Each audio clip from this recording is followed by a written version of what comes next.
Всем привет, меня зовут Владимир, и вы на канале Dark Hollow. В этом видео я разберу, как импортировать растительность в CryEngine 5, используя Blender. Сейчас на своем экране вы наблюдаете результат, которого сможете добиться и вы.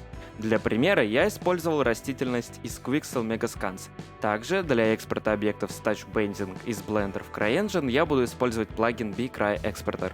Итак, первое, с чего мы начнем, так это с установки BCryExporter для экспорта растительности с использованием технологии Touch Bending.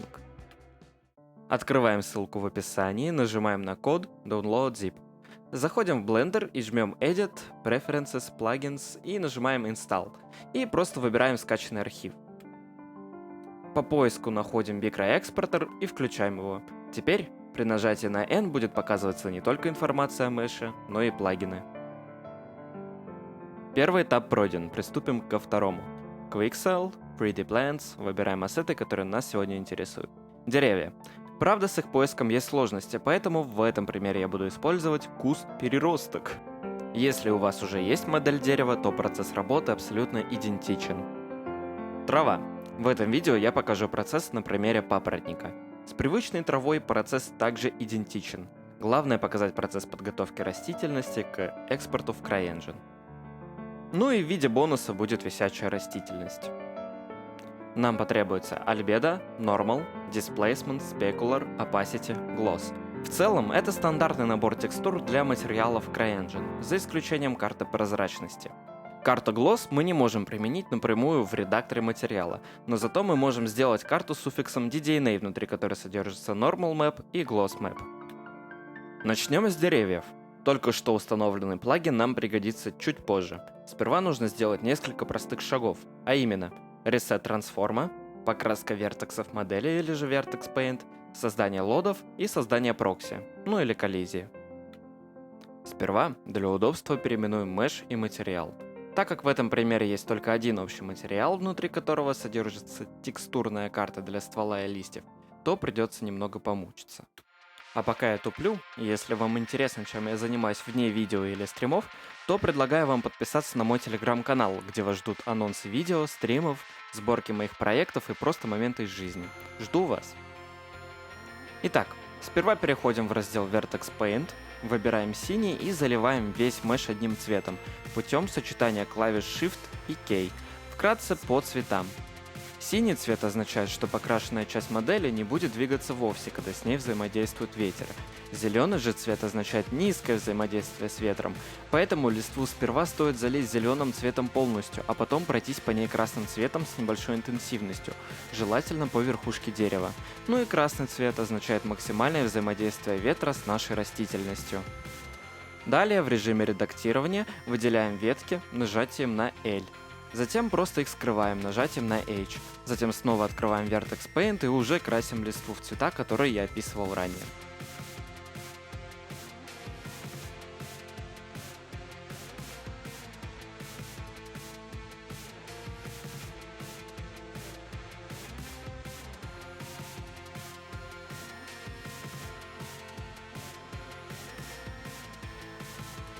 Лоды. Так как в этом паке для каждой вариации уже есть свой набор лодов, то все гораздо проще. Просто импортируем его, переименовываем меш с точно таким же именем, как и у основной модели, и добавляем суффикс load. Повторяем ту же процедуру с лодом, что и с основным мешем.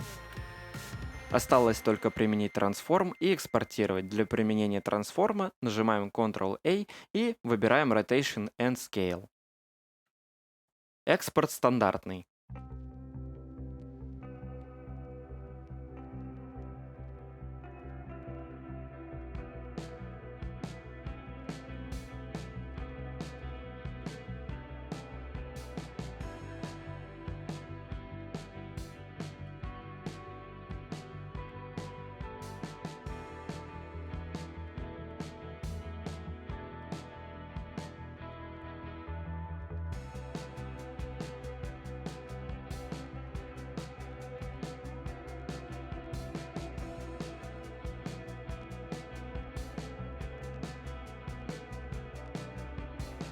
Приступим к подготовке текстур. Для этого нам потребуется Photoshop или любой другой редактор изображений.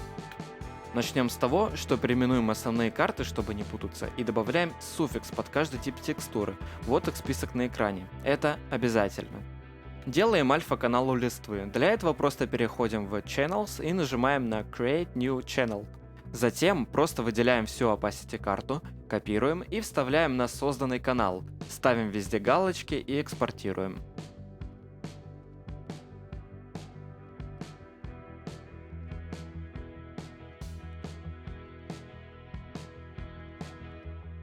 Для создания DDNA карты все идентично, разве что вместо div карты используется Normal Map, а вместо opacity Gloss.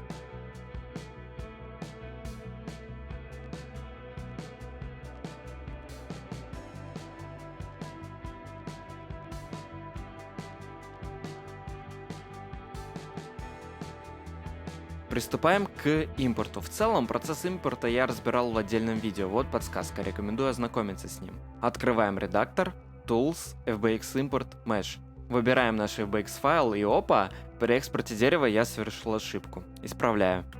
Ошибка была в том, что я на автомате поставил галочку Selected Objects, при этом ничего не выделив, ибо в этом видео я показываю способ экспорта группы файлов, а не по одному, как я обычно делаю. Если вы делаете так же, как и я на этом видео, то снимите галочку. Теперь все есть, и мы можем продолжить. В параметрах физикализации у сабматериала прокси указываем тип proxy nodeRow. Затем генерируем материал и указываем путь, куда мы должны его создать, и имя.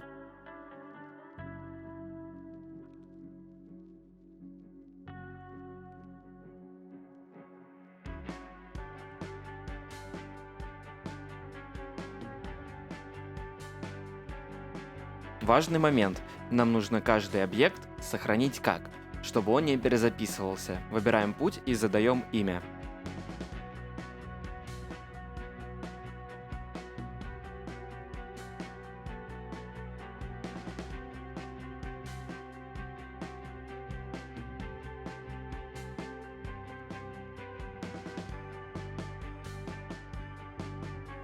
Готово. Теперь можно переносить на уровень. Как вы можете заметить, я забыл выбрать тип лода у второй вариации дерева. Исправляю.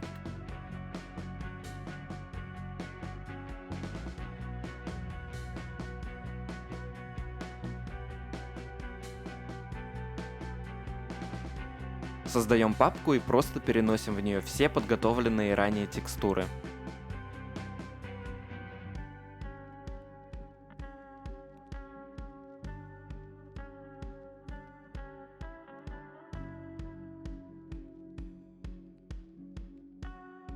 Далее задаем сабматериалам шейдеры тип поверхности. Для самого дерева обязателен шейдер Vegetation.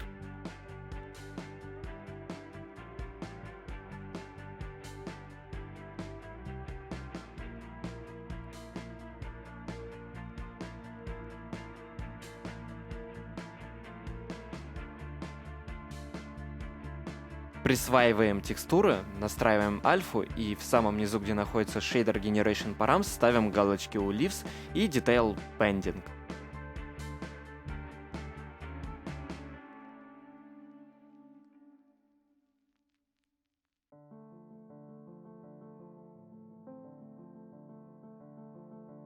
Чтобы не добавлять деревья в инструмент Vegetation, можно просто в их параметрах объекта прожать Receive Wind.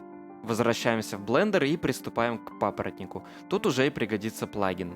Импортируем. В целом все практически идентично, как и с деревом, но есть парочка отличий. Сперва переходим в Vertex Paint и проверяем, подходит ли нам стандартный покрас. В моем случае подошел. Если у вас нет, то красим объект аналогичный дереву. Нажимаем N. Как и с деревом, применяем Transform и далее выбираем вкладку с Bcry Exporter, а в нем уже вкладку Cry Utilities. Переходим в режим редактирования и выбираем Vertex, который обозначает начало листа, и жмем на кнопку Add Branch. Затем выбираем Vertex, который обозначает середину, и жмем уже Add Branch Joint, ну и самый крайний. И также выбираем Add Branch Joint. Если у вас листья сделаны из одного листа на развертке, то достаточно повторить процедуру только один раз и только с одним листом, так как Touch Bending работает по UV-развертке. Если же их несколько, то можете повторить процедуру и с другими листами. С первым листом из-за своей невнимательности я совершил ошибку и нажал не на ту кнопку. Чуть позже я покажу, как подобное исправлять. Как я и говорил, со вторым листом процедура абсолютно аналогична. Для полноценного описания этой технологии и всех правил ее использования у меня не хватит ни времени, ни сил, поэтому настоятельно рекомендую ознакомиться с документацией. Как можно заметить, кости создались вне коллекции и вне объекта. Чтобы перенести объект в коллекцию, нужно их выделить и зажатой кнопкой мыши их перенести в коллекцию. Чтобы перенести их в объект, нужно при этом зажимать клавишу Shift. Теперь по поводу исправления своей ошибки. У названия костей есть четкое правило с наименованием. Есть два варианта это исправить. В первом вы просто удаляете все кости, которые связаны с первым листом, и переименовываете кости второго листа под первый. Либо, как в моем случае, добавляете начальную кость и переименовываете у всех остальных индекс. Приступим к следующему этапу, а именно созданию прокси.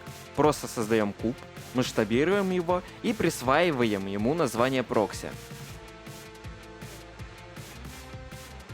Затем нажимаем на эту кнопку и выбираем No Collide. В таком случае наш куб будет считаться триггером для запуска технологии Touch Bending. Далее в Bcry Exporter переходим в Export Utilities и нажимаем на Add Export Node с параметром CGF. Конечно, это стоило сделать первым шагом, но прошу простить меня, ибо я был не очень внимателен.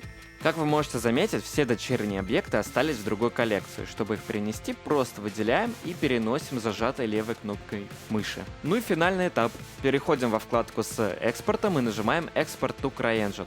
Указываем путь, где должен храниться CGF файл и материал. И обязательно прожимайте галочку Generate Materials. Все. Далее аналогично дереву настраиваем материал и добавляем на уровень, но уже через инструмент Vegetation.